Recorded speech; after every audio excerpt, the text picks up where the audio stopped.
So far in our labs, our routers have only had one source of information telling them about a non-connected route. It may have been a static route, it may have been a RIP route, but there was no choice that had to be made. But in some cases, especially in production networks, a router may hear about a given route from multiple sources. And the router's got to make a decision as to which route to place into its IP routing table and which protocol is going to be used to handle traffic for that destination. Here's an example. Here's a router getting an update for 172.12.123.0, both from EIGRP and RIP. And I know that we haven't gotten to EIGRP yet. You don't have to know the ins and outs of EIGRP to understand what we're going to talk about here. Now you see the one difference here is that the EIGRP subnet mask is 1 bit longer than the update that's coming in from RIP. And there's nothing wrong with a router running multiple routing protocols, by the way. You'll see that in production networks, certainly. So this router is running EIGRP, it's running RIP, it's hearing about the 172.12.123.0 network. Which route is it going to put into its IP routing table? Well, in this case, administrative distance does not matter because the first value that's considered in this route choice is the length of the subnet mask. And in that previous illustration, the EIGRP route had a mask of 25 or /25, while the RIP route has a mask of /24. And this is what we call the longest match. That EIGRP mask is going to match the first 25 bits. RIP is matching 24, so EIGRP is considered the longest match, and the EIGRP route would be put into the IP routing table. Doesn't mean there's anything wrong with the RIP route, it's just that EIGRP route is considered superior. If that EIGRP route was lost, and then that RIP route was the only one coming in for that network, then of course the RIP route would be used. So if admin distance didn't come into play there, when will it come into play? Well, there's just a 1 bit difference between this diagram and the last, but that 1 bit does make all the difference because now the router's hearing about 172.12.123.0/24 from 2 different protocols. It's hearing about it from EIGRP and it's hearing about it from RIP. So which route is it going to put into its IP routing table? This is when administrative distance comes into play.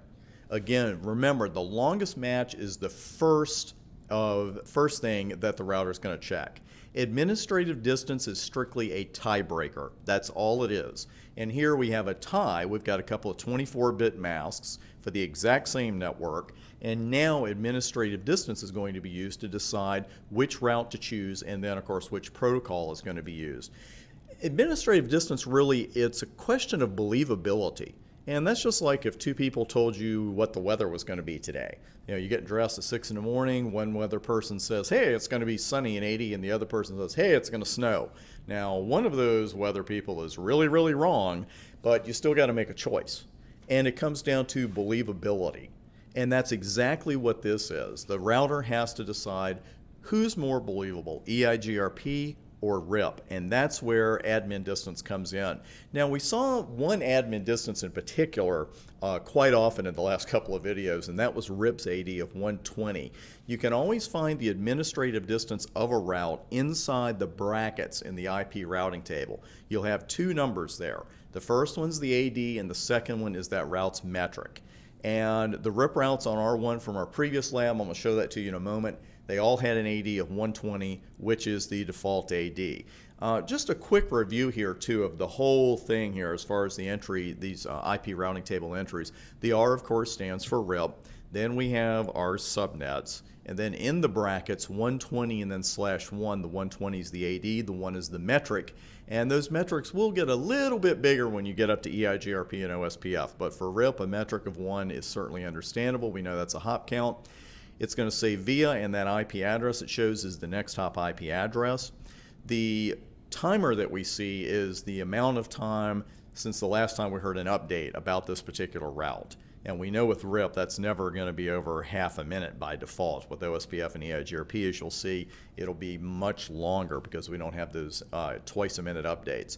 And then the local router's exit interface to reach that destination is going to be at the end of that line.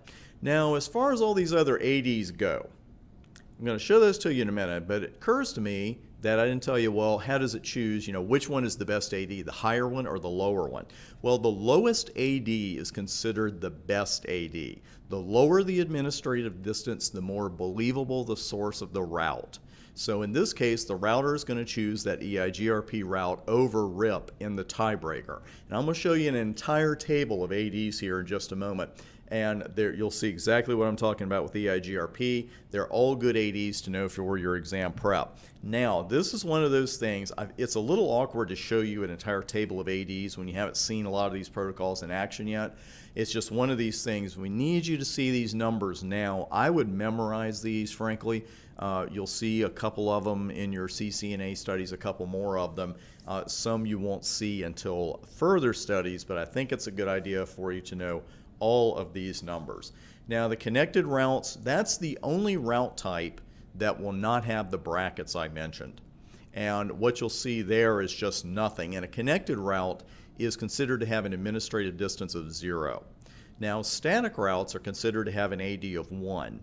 And this is, I don't want to say off the record because I am talking directly into a microphone, but off the exam record, you'll see discussions online occasionally about whether a static route has an AD of 1 or 0, depending on whether you use the exit interface or the next hop IP address when you're writing it. Leave that alone. Cisco's word on their documents, everything else they have, their static route is 1, and that's what we're going with. So don't outthink yourself there. You're going to be introduced to 3 different EIGRP routes when you get to that protocol, and the one that we saw here, the regular EIGRP route, so to speak, an internal route, has an administrative distance of 90. The EIGRP summary route, as you see, has an AD of 5, OSPF 110, IS to IS 115, and that's more of a service provider protocol. Unless you study for those exams specifically, you may never even configure IS to IS, but there's plenty of it out there. You should know that its AD is 115. For RIP, both versions of RIP have an AD of 120. EIGRP external routes have an AD of 170. That is a route learned via route redistribution. I'm just telling you that. If it doesn't ring a bell with you yet, fine, it will. BGP internal routes, you're going to get some BGP here in your CCNA studies, and that has an AD of 200. And if a route has an AD of 255, it is considered to be of unknown source, and it is untrusted.